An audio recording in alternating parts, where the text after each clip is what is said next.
Hello everyone, Himanshu this side, welcome back again.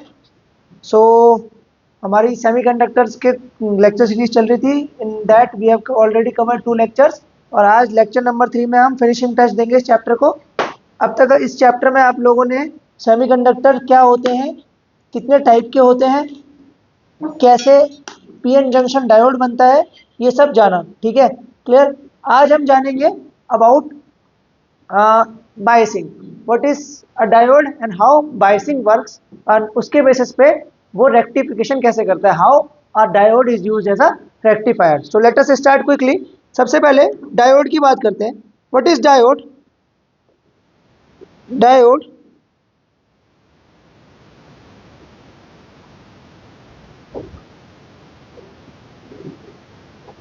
Diode is a two terminal device. Diode क्या होता है? एक to terminal device. ठीक है, जैसे transistor is a three terminal device, similarly diode is a two terminal device. अगर मैं diode के सिंबल की बात करूं तो डायोड का सिंबल कुछ इस तरीके से होता है।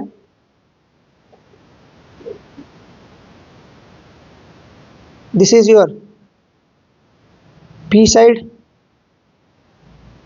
This is your N side. ठीक है, यहाँ पर पी टाइप सेमीकंडक्टर और यहाँ पर एन टाइप सेमीकंडक्टर। फिर ये सर्किट में कनेक्ट हो जाएगा, एक कैथोड से एक पार्ट एनोड से। ठीक है, बैटरी का एक पार्ट पॉजिटिव टर्मिनल, एक बार नेगेटिव। ठीक है, क्लियर। क्वालिटी क्या होती है डायोड की? A diode provides unidirectional current। ठीक है, कैसे? ड्यूरिंग फॉरवर्ड बायस, जो कि अभी हम डिस्कस करने वाले हैं डिटेल में, an ideal diode offers zero resistance. ठीक है,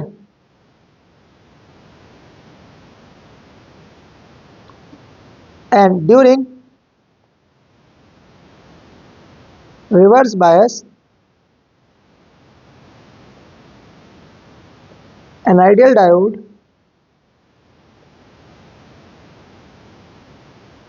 offers infinite resistance। So this is how a diode works। ठीक है, अब फॉरवर्ड बायस और रिवर्स बायस को डिटेल में डिस्कस करने का टाइम आ गया। Let us discuss what is forward biasing and what is reverse biasing and why do we need biasing. ठीक है, सो प्रीवियस लेक्चर्स में आपने देखा था कि जो अपने सेमीकंडक्टर डिवाइस होते हैं या पीएन जंक्शन डायोड होता है, उसमें एक पोटेंशियल बैरियर बन जाता है। पोटेंशियल बैरियर, जिसे डिप्लीशन रीजन या डिप्लीशन लेयर भी कहते हैं, it acts as a potential, क्या बोलते हैं, जो इसकी वजह से पोटेंशियल का एक बैरियर बनने की वजह से क्या होता है, चार्जेस स्मूथली फ्लो नहीं कर पाते हैं और करंट का फ्लो सर्किट में कितना हो जाता है, जीरो। पीएन जंक्शन डायोड के क्रॉस कितना हो जाता है, जीरो। अब अगर हमें वापस करंट फ्लो करवाना है किसी पीएन जंक्शन डायोड में, तो हमें उसे क्या करना पड़ेगा, बायसिंग करनी पड़ेगी। बायसिंग दो टाइप की होती है, एक फॉरवर्ड बायसिंग और एक reverse biasing. Late us discuss them one by one. सबसे पहले बात करते हैं फॉरवर्ड बायस की।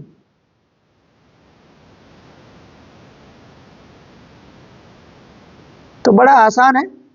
एक पीएन जंक्शन डायोड का जब पी साइड हम पॉजिटिव टर्मिनल से और एन साइड हम नेगेटिव टर्मिनल से कनेक्ट कर दें, तो ऐसी बायसिंग को कहा जाता है forward biasing. If P side of a PN junction diode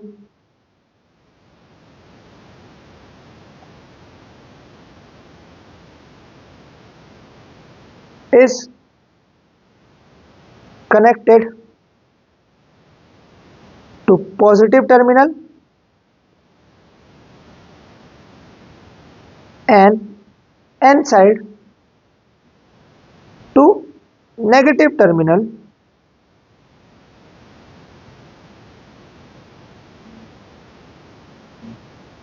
of an external battery source It is called as forward biasing, FB। ठीक है, करके दिखाते हैं फॉरवर्ड बायसिंग।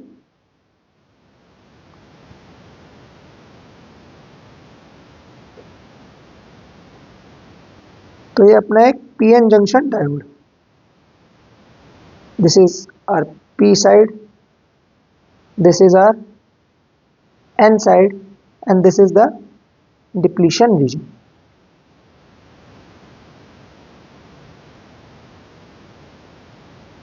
ठीक, तो ये P साइड है, ये N साइड है, और ये अपना डिप्लीशन रीजन है। ठीक है, जब मैं अपने BSc कर रहा था तब फिजिक्स ऑनर्स के दौरान हमारे पास एक सब्जेक्ट हुआ करता था इलेक्ट्रॉनिक्स एक सेमेस्टर में, और इलेक्ट्रॉनिक्स के दौरान हमारे सर ने मेरे से यही क्वेश्चन पूछा था वाइवा में कि ये डिप्लीशन लेयर का फॉर्मेशन कैसे होता है। तो काफ़ी लोग इसे आंसर करने में फेल हो गए थे, बिकॉज बहुत बेसिक सा ये कॉन्सेप्ट है, बट पीपल इसे मतलब लोग इसे ढंग से पढ़ते नहीं है, ऊपर ऊपर से पढ़ते हैं, इसलिए उन्हें कभी समझ में ही नहीं आता है कि डिप्लीशन लेयर का फॉर्मेशन क्यों होता है। पर आप लोगों को बहुत अच्छे से समझ में आएगा अगर आपने इससे पहला वाला लेक्चर देखा हो तो डिप्लीशन लेयर के फॉर्मेशन के बारे में तक तो आपको पता है ना। अगर अब आगे बढ़े तो अगर जब मैं इसकी बायसिंग करता हूँ तो बायसिंग में जैसे कि मैंने अभी कहा कि हमको P साइड किससे कनेक्ट करनी होती है, पॉजिटिव टर्मिनल से, और N साइड अपन को किससे कनेक्ट करनी पड़ती है, नेगेटिव टर्मिनल से। तो अगर ऐसा हम PN जंक्शन डायोड के साथ करें तो इस कॉन्फ़िगरेशन को, इस सिस्टम को कहा जाता है फॉरवर्ड बायसिंग। अब फॉरवर्ड बायसिंग में क्या क्या होगा वो हम जानते हैं। ठीक है, सो ड्यूरिंग फॉरवर्ड बायसिंग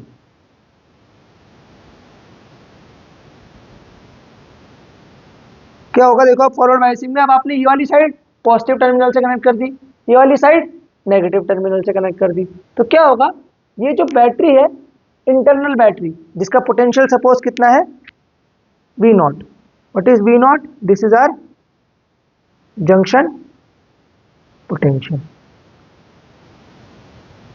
और V एक्सटर्नल सपोज VXT ले लिया हमने, जो एक्सटर्नल बैटरी है उसका पोटेंशियल कितना ले लिया VXT, जंक्शन का पोटेंशियल कितना ले लिया V नॉट। अब जैसे ही आप ऐसे कॉन्फ़िगरेशन में कनेक्ट करोगे तो एक इलेक्ट्रिक फील्ड N साइड से P साइड बनेगी, किसकी वजह से, इस जंक्शन पोटेंशियल की वजह से, इस जंक्शन बैरियर की वजह से, और एक इलेक्ट्रिक फील्ड P साइड से N साइड बनेगी, किसकी वजह से, ये फॉरवर्ड बायसिंग की वजह से, जो आपने एक्सटर्नल बैटरी लगाई है इसकी वजह से क्या होगा, ये पॉजिटिव साइड और ये नेगेटिव साइड, आपको पता है पॉजिटिव से नेगेटिव की तरफ क्या बनती है, इलेक्ट्रिक फील्ड। तो दो हाँ, तो जैसा कि हम डिस्कस कर रहे थे दैट ड्यूरिंग फॉरवर्ड बायसिंग ये वाली side P side positive terminal से, N साइड नेगेटिव टर्मिनल से कनेक्ट होती है, इसकी वजह से यहाँ पर इलेक्ट्रिक फील्ड सेटअप हो जाती है, और इसकी वजह से होगा क्या, ये जो अपना डिप्लीशन रीजन है ये छोटा होता जाएगा। ठीक है, so due to forward biasing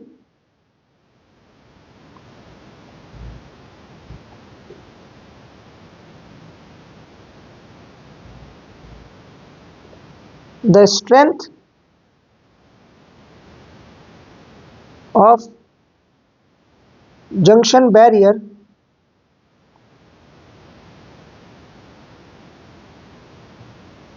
decreases। कैसे, जो उसकी स्ट्रेंथ हो जाएगी वो कितनी हो जाएगी, V naught minus V external, and at V naught is equal to V external the strength of junction barrier becomes 0. As a result, the width of depletion layer also becomes 0। ठीक है, तो मतलब ये डिप्लीशन रीजन की width क्या हो जाएगी, बहुत कम हो जाएगी, and B the voltage,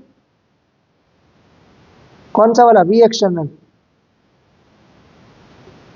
eight which the junction barrier vanishes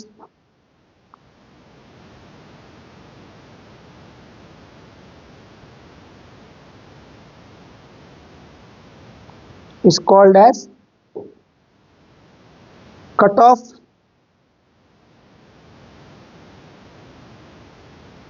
या फिर थ्रेशोल्ड वोल्टेज। तो कट ऑफ और थ्रेशोल्ड वोल्टेज कोई आपसे एग्जाम में पूछे तो आप क्या बताएंगे? वो वोल्टेज जहां पर जंक्शन बैरियर की विड्थ क्या हो जाती है? वैनिश हो जाती है, या फिर डिप्लीशन रीजन की विड्थ क्या हो जाती है? वैनिश हो जाती है। उसी को क्या कहते हैं? अपना कट ऑफ वोल्टेज या फिर थ्रेशोल्ड वोल्टेज। तो जब ऐसा होगा तो इसकी वजह से क्या होगा? The charge carriers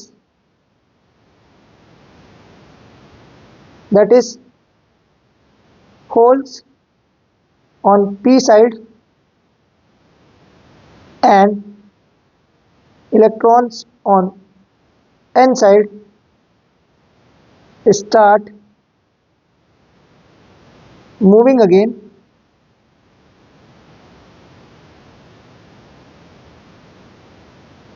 forming large diffusion current. ठीक है, लार्ज डिफ्यूजन करंट बनेगा और अपना आई डिफ्यूजन क्या होगा इस केस में? Much much much greater than I drift. ठीक है, so resistance of the diode will decrease and hence it will start conducting। तो फॉरवर्ड बायस में डायोड क्या करता है? कंडक्ट करना शुरू कर देता है। ठीक है, क्लियर, समझ में आया? तो फॉरवर्ड बायस में करंट फ्लो करेगा सर्किट में। कौन सा करंट फ्लो करेगा? Diffusion current. ड्रिफ्ट करंट भी फ्लो करेगा पर उसकी वैल्यू क्या होगी? बहुत स्मॉल। मेजॉरिटी वैल्यू किसकी होगी? डिफ्यूजन करंट की। डायोड लो रेजिस्टेंस ऑफर करेगा। ठीक है, और अपनी width of depletion layer decrease हो जाएगी। अल्टीमेटली जब वी एक्सटर्नल वी नॉट के बराबर हो जाएगा तो विड्थ ऑफ डिप्लीशन लेयर क्या हो जाएगी? वैनिश। अगर मैं डायग्राम से आपको दिखाऊं तो पहले सपोज मैं रेड से बनाता हूं।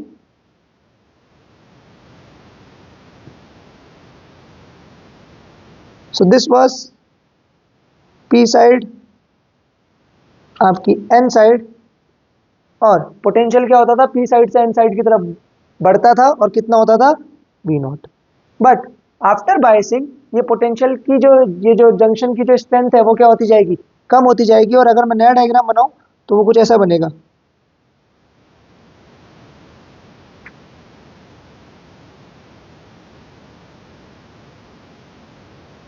तो अब जो नई हाइट है वो इतनी है। ठीक है, एंड ये हाइट है कितनी? This is V naught minus V external. ठीक है, और जब वी नॉट और वी एक्सटर्नल बराबर हो जाएंगे तो हाइट कितनी हो जाएगी? जीरो।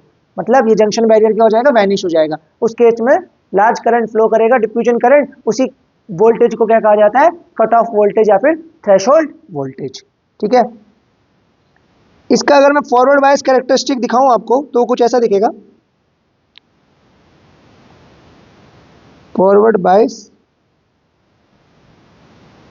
Characteristic curve. ध्यान रखिएगा, अगर कोई आपसे पूछता है कि which are the devices which do not follow Ohm's law, तो आप क्या बोलेंगे? Semiconductors, diodes, they do not follow Ohm's law. कैसे? This is my I, this is my V versus, मतलब मैंने करंट वर्सेस पोटेंशियल का ग्राफ बनाया है। ठीक है, तो ये जो ग्राफ है ये हमें कुछ ऐसा देखने को मिलेगा।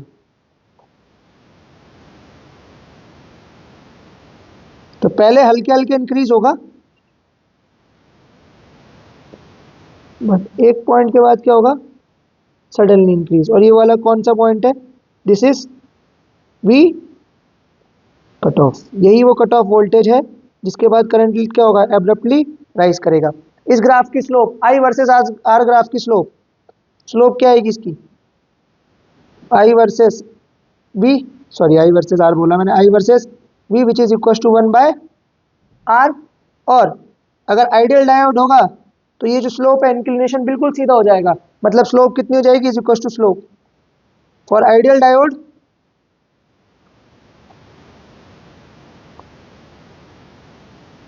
ये स्लोप कितनी हो जाएगी अपनी, 0। ये स्लोप 0 हो जाएगी तो आर कितना हो जाएगा, सॉरी स्लोप हो जाएगी इन्फिनिटी, तो ये आर कितना हो जाएगा, 0, है ना। Slope is change in Y upon change in X, तो वाई तो बहुत तेजी से चेंज हो रहा है बट एक्स चेंज हो ही नहीं रहा है, ठीक है। तो इसलिए स्लोप क्या हो जाएगी, इन्फिनिटी हो जाएगी, और ऐसे केस में आर कितना आ जाएगा, 0। So that was all about our forward bias. Key points क्या है फॉरवर्ड बायस के, एक तो डिप्लीशन लेयर की विड्थ क्या होगी, कम होगी, पोटेंशियल बैरियर की स्ट्रेंथ क्या होगी, कम होगी, रेजिस्टेंस क्या होगा, डिक्रीज होगा, करंट क्या होगा, ज्यादा फ्लो करेगा, and the diode will start conducting. और वो वोल्टेज जिस पर डिप्लीशन लेयर की विड्थ 0 हो जाए या फिर पोटेंशियल जंक्शन की स्ट्रेंथ 0 हो जाए, उस पोटेंशियल को क्या कहा जाता है, cut off voltage.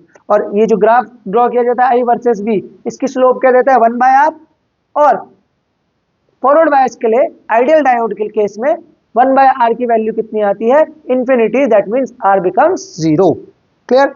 Now let's talk about reverse bias.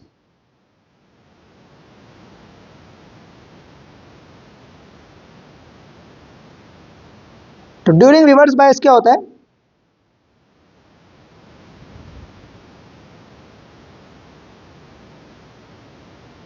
ये अपना वही PN junction diode, this is my P side, this is an side, और ये बीच में क्या है, junction barrier.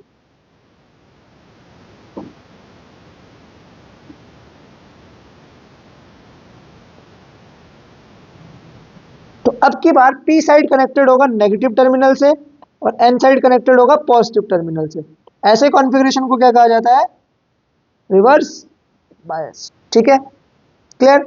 So if P side is connected to negative terminal and n side is connected to positive terminal, then such a configuration is called as reverse bias, ठीक है। Clear. अब मान लेते हैं इसका एक्सटर्नल का पोटेंशियल कितना है, वी एक्सटर्नल, और जंक्शन पोटेंशियल कितना है, वी नॉट, ठीक हो गया। Now let's see what happens in reverse bias, क्या क्या होते हैं इसके result.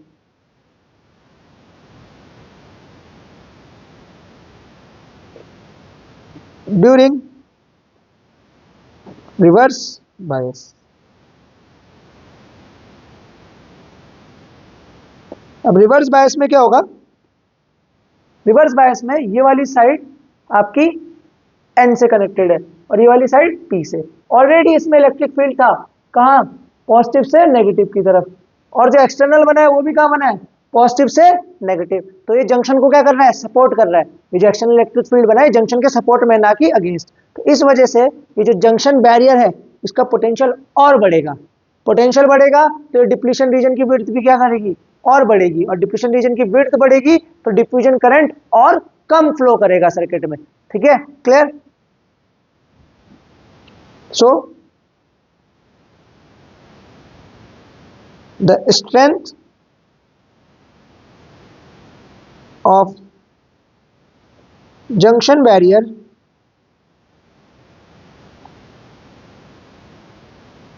will increase as the external electric field supports the electric field due to potential barrier। दोनों ऐड हो जाएंगे, ठीक है। B, as a result the width of depletion region will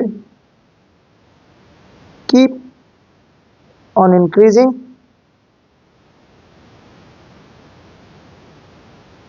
thick, see only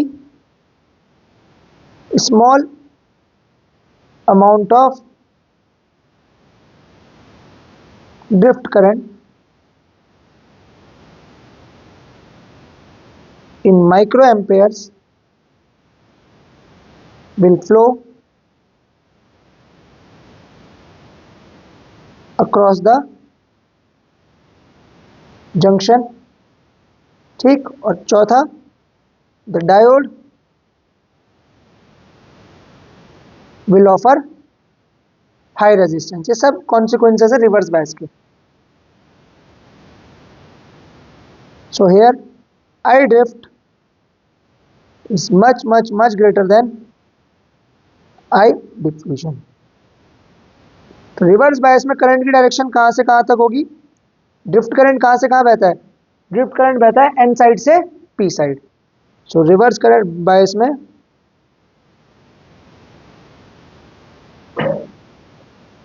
small current, कौन सा? Drift current,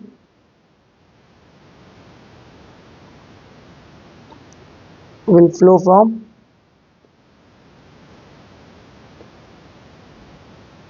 N side to P side।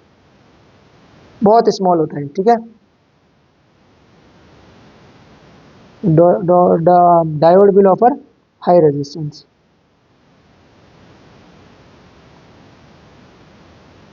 ठीक है। अगर मैं डायग्राम में दिखाऊं आपको जंक्शन बैरियर के साथ क्या होगा, तो पहले कुछ ऐसा था।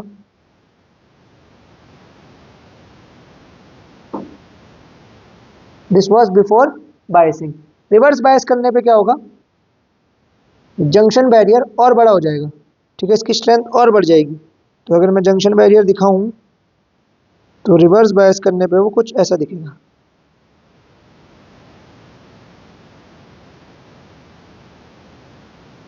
सो दिस वॉज वी नॉट, और अब जो बना है this is V naught plus V external. इसकी वजह से आपकी ये जो डिप्लीशन रीजन है इसकी विड्थ भी बढ़ेगी, ठीक। और अल्टीमेटली एक बहुत आइडियल रिवर्स बायस कंडीशन में डायोड की डिप्लीशन जो विड्थ है वो किसके बराबर हो जाएगी? पीएन जंक्शन डायोड की विड्थ के बराबर। और इस वजह से it will offer infinite resistance. तो इसमें क्या ऑफर होगा? इनफाइनाइट रेजिस्टेंस ऑफर होगा, ठीक है, क्लियर। तो एग्जाम में ये क्वेश्चन आएंगे आपको एमसीक्यू में और 2 मार्क्स में, असर्शन रीजन में। आपको इन्हीं सारे पॉइंट्स को पढ़ के उनका आंसर देना है, ठीक है। नो कैरेक्टरिस्टिक कर्व बनाते हैं आई भी। सो इस साइड प्लॉट करा है हमने आई, इस साइड प्लॉट करा है बी। तो इसका कर्व कुछ ऐसे देखने को मिलता है कि पहले तो करंट बढ़ाने से, मतलब वोल्टेज बढ़ाने से करंट बहुत कम कम इंक्रीज होता है और फिर सडनली बहुत तेजी से इंक्रीज होता है, ठीक है। और इस पॉइंट को बोलते हैं ब्रेक डाउन वोल्टेज। कौन सा वोल्टेज? Break down voltage. इसके बारे में भी लिखाएंगे अभी, ठीक है। तो what is breakdown voltage?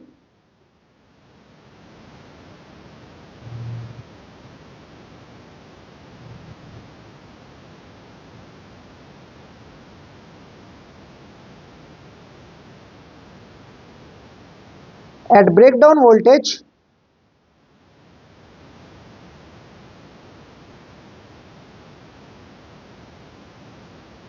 due to very strong electric field across the junction, कहाँ से कहाँ?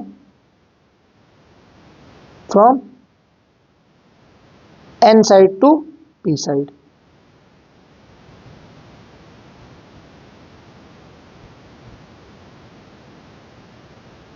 Minority charge carriers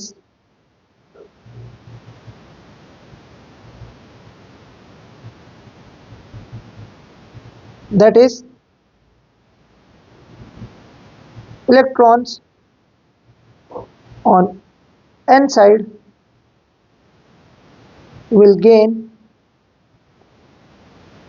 high kinetic energy and therefore they will knock out valence electrons. As a result, creating large number of holes and free electrons, which results in an avalanche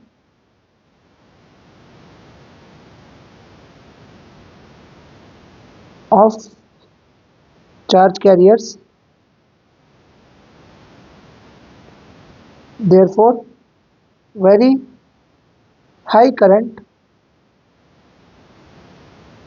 reverse current की बात कर रहे हैं यहाँ पर, starts flowing across junction.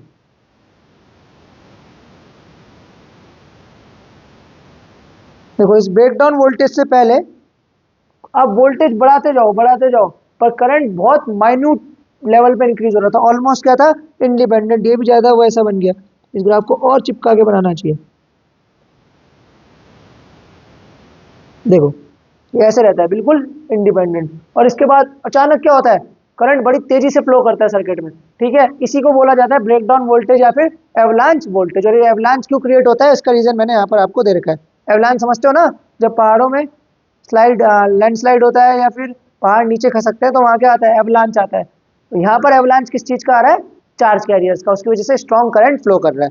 So this was all about forward biasing and reverse biasing. Reverse bias पे अगर जल्दी से चले तो रिवर्स बायस क्या होता है, इट ऑफर्स हाई रेजिस्टेंस, ठीक है, very small drift current flows across the circuit, width of depletion layer increases, width of strength of junction barrier increases, और यहाँ पर वोल्टेज जो होता है उसे कहते हैं ब्रेकडाउन वोल्टेज या फिर एवलांच वोल्टेज, जिसके बाद करंट कैरियर्स का चार्ज कैरियर्स का एवलांच आता है और high current starts flowing in the junction. Now इसका अगर मैं साथ में ग्राफ बना दूं आईवी कैरेक्टरिस्टिक का फॉरवर्ड बायस और रिवर्स बायस में, तो वो कुछ ऐसा दिखेगा।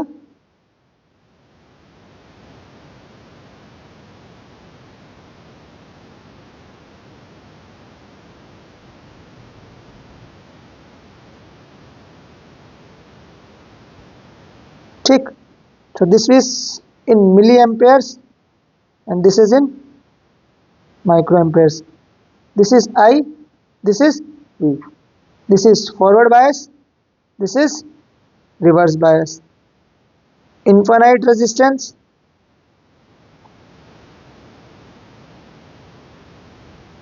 और यहाँ almost zero resistance. Clear, hope चीजें क्लियर है। Now let's move on quickly to rectifier. अब लास्ट टॉपिक इस चैप्टर का क्या बचा अपने पास, रेक्टिफायर, ठीक है। तो rectifier, what is a rectifier? Rectifier एक ऐसा डिवाइस है, इलेक्ट्रिकल डिवाइस, जो किसी चीज को तो रेक्टिफाई कर रहा है। रेक्टिफाई मतलब करेक्ट करना, करेक्ट करना मतलब उसकी गलतियों को सही करना, ठीक है। अब गलती किसमें थी, जो हमारे घर में अल्टरनेटिंग वोल्टेज आता है वो बाई डायरेक्शनल होता है, उसका पॉजिटिव भी होता है और नेगेटिव। पॉजिटिव नेगेटिव माने तो वो एक बार क्लॉकवाइज होता है और एक बार एंटी क्लॉकवाइज। इस वजह से जो अपने मेजर डिवाइसेस हैं दे do not function on AC current, they function on DC current, ठीक है। जैसे अपना फोन वो एक डीसी करंट पे चार्ज होता है, जैसे अपना कोई भी इलेक्ट्रिकल डिवाइसेस, टीवी है वगैरह, ये सब किस पे वर्क करते हैं, डीसी करंट। तो हमें अब जो अल्टरनेटिंग करंट है उसको कन्वर्ट करना है डीसी करंट में। तो ऐसा कोई डिवाइस चाहिए जो ये फंक्शन हमारे लिए परफॉर्म करता हो, तो उस डिवाइस का नाम होता है रेक्टिफायर। जैसे कि अपना चार्जर, जो अपना मोबाइल का चार्जर है वो क्या कर रहा है, it is basically a rectifier. वो अपना अल्टरनेटिंग करंट को किस में कन्वर्ट कर रहा है, डायरेक्ट करंट में, सच दैट अपना फोन चार्ज हो पाए, ठीक है। Clear. So rectifier is a device which converts alternating current into direct current. और रेक्टिफायर बनाने के लिए हमें काम में लेने पड़ते हैं डायोड। अब डायोड के पास ऐसी क्या स्पेशल प्रॉपर्टी है कि वो रेक्टिफायर बनाने के काम आता है? अरे डायोड के पास स्पेशल प्रॉपर्टी जो है वो है यूनिडायरेक्शनल करंट फ्लो करवाने की प्रॉपर्टी, कि वो हाफ साइकिल में करंट फ्लो करवाता है जिसमें फॉरवर्ड बायस रहता है, और बाकी हाफ साइकिल जिसमें वो रिवर्स बायस रहता है उसमें क्या करंट फ्लो करता है, ऑलमोस्ट जीरो। इसी प्रॉपर्टी के कारण हम डायोड को ऐसा स्विच भी यूज करते हैं, ठीक है। अब PN junction diode can also be used as a switch, और वो किस वजह से होता है, इसी प्रॉपर्टी से, कि जब तो फॉरवर्ड बायस होता है तो बढ़िया कंडक्ट करता है, जब वो रिवर्स बायस होता है इट ऑफर्स हाई रेजिस्टेंस और करंट क्या फ्लो करता है उसमें, ना के बराबर, ठीक है। क्लियर। तो rectifier is a device, it is a device which converts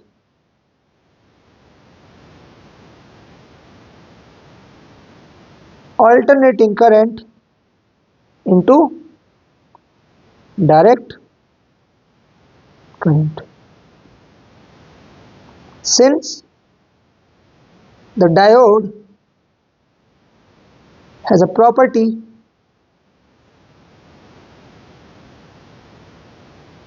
of providing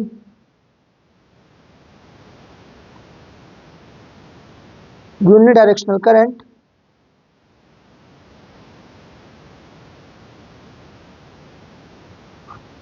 as it conducts during FB, it is forward bias, and it does not conduct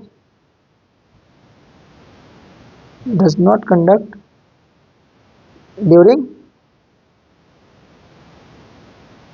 reverse bias.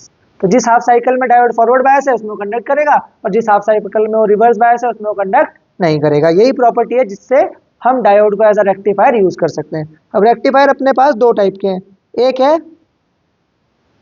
Half wave rectifier, इसे HWR भी बोला जाता है।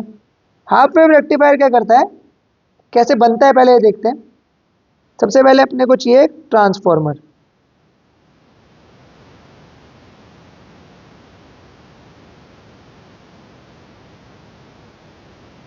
इसके across दिया हमने input alternating current, ठीक है। ये यहां पर क्या हुआ, ट्रांसफॉर्मर में कौन सा फिनोमिना होता है, phenomena of mutual induction. Mutual induction की वजह से ये अपनी सेकेंडरी कॉइल हुई सपोज, और यहां पर हमने लगा दिया है एक डायोड। अब पीएन जंक्शन डायोड के बारे में आपने बहुत कुछ जान लिया, ठीक है।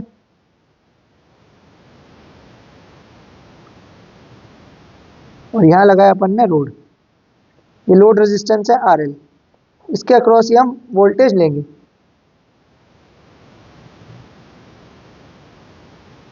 ठीक, डायोड D1। अब होगा क्या, ड्यूरिंग पॉजिटिव हाफ साइकिल। अब पॉजिटिव हाफ साइकिल के दौरान क्या होगा, सपोज करते हैं ऊपर वाला सिरा पॉजिटिवली चार्ज है और नीचे वाला सिरा नेगेटिव, मतलब यहाँ पर पॉजिटिव है और यहाँ पर नेगेटिव है। तो क्या होगा, पॉजिटिव नेगेटिव होने की वजह से जो डायोड है इसका इस साइड हायर पोटेंशियल पे आ जाएगा और ये वाला साइड लोअर पोटेंशियल पे। तो हायर पोटेंशियल और लोअर पोटेंशियल ऐसे कॉन्फ़िगरेशन को क्या कहा जाता है, आपको पता है, D1, diode D1 is forward bias and therefore it conducts and current flows in circuit। ठीक, अब during reverse bias, during negative half cycle की बात करें,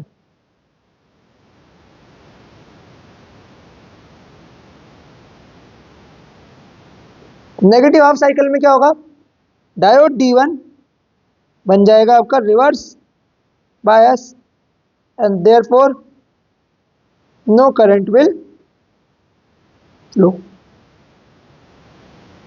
तो मतलब नेगेटिव वाला पार्ट इसने क्या कर दिया, इरेज कर दिया। जो नेगेटिव हाफ साइकिल थी वो तो इरेज ही कर दी, क्योंकि उसमें करंट कितना हो जा रहा है, 0। तो अगर मैं इनपुट और आउटपुट साइकिल बनाऊं, यहाँ पर इनपुट वर्सेस आउटपुट का ग्राफ दिखाऊं आपको, इनपुट तो एक AC करंट है ना,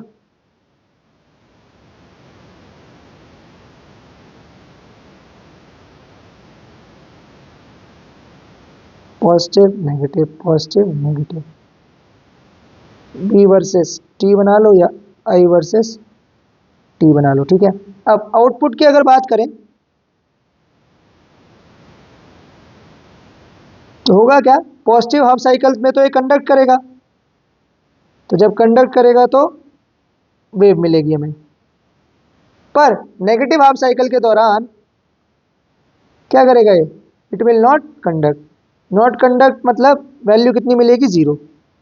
फिर अगली जो पॉजिटिव हाफ साइकिल आएगी उसके दौरान क्या करेगा ये, कंडक्ट, और नेगेटिव हाफ साइकिल के दौरान कितना मिल जाएगा, 0। ऐसे करते करते अगर हम इनपुट की बात करें तो इनपुट फुल साइकिल थी, आउटपुट में ओनली पॉजिटिव पार्ट बचा और नेगेटिव पार्ट कितना हो गया है, 0। ठीक है, क्लियर। अब अगर मैं, ये इनपुट का ग्राफ है और ये अपना output. Now if we talk about frequency, तो यहां पर और यहां पर फ्रीक्वेंसी देखो सेम है, ये एक पूरी कंप्लीट साइकिल है। ठीक, तो यहां पर भी कंप्लीट साइकिल में उतना ही टाइम लग रहा था, यहां पर भी कंप्लीट साइकिल में उतना ही टाइम लग रहा है। Since time period is same, तो frequency remain same, therefore frequency of output equals frequency of input signal. ठीक है, और टाइम पीरियड भी सेम है, so T input equals to T output. ठीक, so that was all about half wave rectifier. ये सिर्फ half wave को ही क्या कर पाता है, रेक्टिफाई कर पाता है। Now let's talk about full wave rectifier, which is also called as center tapped rectifier. क्यों रखा है इसका नाम अभी मैं समझाता हूं। तो एक सेंटर टैप रेक्टिफायर कैसे बनता है, ये अपना ट्रांसफॉर्मर, यहां अपन ने दिया इनपुट सिग्नल, ठीक, क्लियर, और यहां लगाए अपन ने दो डायोड, डायोड D1 और पैरेलल में one more diode D2। Transformer के सेंटर से हमने लगाया लोड रेजिस्टेंस और ये सर्किट हो गया कंप्लीट। ठीक है, so this is what you have to draw in paper, he asked for full wave rectifier। बड़ा सिंपल सा डायग्राम है। ठीक है, ये ट्रांसफॉर्मर है, ये आपका इनपुट AC है, ठीक, ये डायोड D1 डायोड D2 और ये RL है जिसके अक्रॉस आप वोल्टेज को या आउटपुट को लेने वाले हो। ठीक है, ऑब्टेन करने वाले हो, and this is our load resistance. अब बात करते हैं पॉजिटिव हाफ साइकिल और नेगेटिव हाफ साइकिल की। So during first half cycle जो पॉजिटिव है, पॉजिटिव क्या होगा, ये वाला एंड पॉजिटिव पे और ये वाला एंड नेगेटिव। तो मतलब ये एंड पॉजिटिव और ये एंड नेगेटिव, इसका मतलब ये एंड नेगेटिव और ये एंड पॉजिटिव। तो ये पी साइड पॉजिटिव से, एन साइड नेगेटिव से कौन सी बाइसिंग हो गई, और यहाँ पी साइड नेगेटिव से और एन साइड पॉजिटिव से कौन सी बाइस हो गई, रिवर्स बाइसिंग। तो D1 क्या हो गया, फॉरवर्ड बायस, देयरफॉर कंडक्ट्स, और D2 क्या हो गया, reverse bias, therefore does not conduct. तो इस हाफ साइकिल में करंट फ्लो करेगा इस डायरेक्शन में। ठीक है, क्लियर, समझ में आया। Now during second half cycle, that is negative, तो मैं पेन चेंज करता हूं नेगेटिव हाफ साइकिल के लिए। तो अब ये वाला सिरा हो गया नेगेटिव, ये वाला सिरा हो गया पॉजिटिव, तो इस वजह से ये नेगेटिव ये पॉजिटिव, तो ये क्या बन गया, रिवर्स बायस, और ये पॉजिटिव और ये नेगेटिव, इस वजह से ये क्या बन गया, फॉरवर्ड बायस। तो अब D1 हो जाएगा अपना reverse bias, therefore does not conduct, और D2 क्या हो जाएगा, फॉरवर्ड बायस, देयरफॉर कंडक्ट। ठीक है, क्लियर, इतना क्लियर है, ठीक हो गया। तो अब जो करंट है वो कैसा फ्लो करेगा, ये देखो करंट की डायरेक्शन दोनों साइकिल्स में क्या रह रही है, same, clear, it is flowing across the load from right to left, मेरे राइट से लेफ्ट। ठीक है, क्लियर। एरोस से देखो। अब इसका इनपुट और आउटपुट सिग्नल बनाते हैं and that's it. So input signal तो सेम रहने वाला है।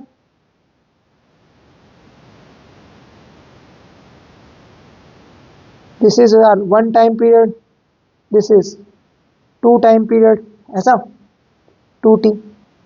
अब बात करते हैं आउटपुट की। देखो आउटपुट इंपॉर्टेंट है, इसमें थोड़ा सा चेंजेस है इसमें, हाफ साइकिल से मतलब हाफ वेव रेक्टिफायर से। अब क्योंकि D1 फॉरवर्ड बायस था, D2 रिवर्स बायस था, करंट फ्लो कर रहा था, तो पॉजिटिव साइकिल ऑब्टेन होगी। नेगेटिव हाफ साइकिल में D2 फॉरवर्ड बायस था, D1 रिवर्स बायस था, इस वजह से भी करंट फ्लो करेगा और डायरेक्शन क्या रहने वाली है, सेम। ऐसे करते करते ये जो अपना फुल वेव रेक्टिफायर है, इसने नेगेटिव वाले पार्ट को भी क्या बना दिया, पॉजिटिव। मतलब इसने पूरी साइकिल को क्या कर दिया, रेक्टिफाई। हाफ वेव रेक्टिफायर सिर्फ पॉजिटिव वाले पार्ट को रेक्टिफाई कर पा रहा था, नेगेटिव वाले पार्ट को कितना कर दे रहा था वो, जीरो। ठीक है, तो यहां पर टाइम पीरियड देखो, this is your time period. अगर मैं इसे टी प्राइम बोलूं, तो अगर आप गौर से देखो तो टी प्राइम कितना है, t/2 आधा है ना, और यहाँ टी प्राइम कितना है, इसका आधा। ये अगर एक पूरा है फुल टी, तो ये कितना है, t/2। तो टी प्राइम इज t/2, ठीक। दैट इज टी आउटपुट कितना है, टी इनपुट डिवाइडेड बाय 2, मतलब टाइम पीरियड हाफ हो जाता है। टाइम पीरियड आउट हाफ हो जाती है तो फ्रीक्वेंसी के साथ क्या होगा, फ्रीक्वेंसी डबल आउट हो जाएगी। तो F output is twice of an input. तो फुल वेव रेक्टिफायर में फ्रीक्वेंसी डबल हो जाती है, टाइम पीरियड हाफ हो जाता है। हाफ वेव रेक्टिफायर में फ्रीक्वेंसी और टाइम पीरियड दोनों क्या रहते हैं, same. And that is both full wave and half wave rectifier, and it concludes our chapter semiconductor. ठीक है, तो हमने यहाँ पर सेमीकंडक्टर के बारे में सब कुछ जान लिया है, सब कुछ पढ़ लिया है, थ्योरी पार्ट इज कंप्लीट। बाकी अब जो क्वेश्चंस हम डिस्कस करेंगे that will be revision through PYQs, और वहां आप देखोगे कि सेम थ्योरी से आए हुए क्वेश्चन ही रिपीट हो रहे हैं, और एक दो कुछ एक्स्ट्रा क्वेश्चन है जिनमें हम आपको डिस्कस कर देंगे। ठीक है, thank you so much, keep watching, keep learning and prepare for your exam. Thank you.